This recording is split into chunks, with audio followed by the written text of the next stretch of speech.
Varun sir, સૌથી વધુ વ્યાજદર ધરાવતી લોનની માગ વધવી આ અર્થતંત્ર માટે આમ જોવા જાઓ તો સારી વાત તો ના જ કહેવાય.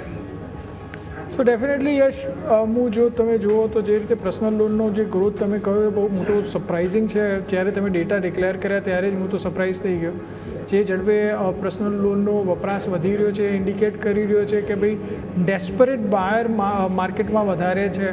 અને બિકોઝ ઓફ ધેટ રીઝન જો તમે જોશો તો આગળ જતાં બેન્ક્સને અને એનબીએફસીઝને બહુ જ મોટો ફટકો પડવાની શક્યતા છે.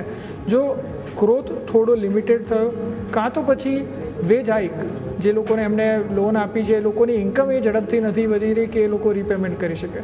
તો આ એક સ્ટ્રક્ચરલ રિસ્ક છે. આરબીઆઈ જરૂરથી આને મોનિટર કરતી જ હશે અને આને ઇન્ટરવીન કરવાની જરૂર પડશે તો જરૂરથી કરશે.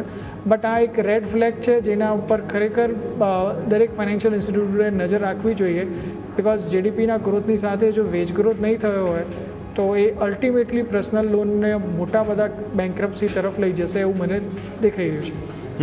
આ સિવાય ઓટો લોન, હોમ લોન બધામાં પણ સારી ડિમાન્ડ આવી છે. કન્ઝ્યુમર ડ્યુરેબલ્સ એટલે કે ઇલેક્ટ્રોનિક અપ્લાયન્સીસ વગેરેમાં પણ સારી ડિમાન્ડ આવી છે. પણ ડેફિનેટલી સૌથી વધુ ઇન્ટરેસ્ટ રેટ્સ ધરાવતી હોમ લોનમાં વધારો આવવો તે ડેફિનેટલી થોડું રિસ્ક ઇકોનોમી રિલેટેડ જરૂર બતાવે છે. તો આ પરિસ્થિતિને આપણે જરૂરથી ધ્યાન પર રાખીશું.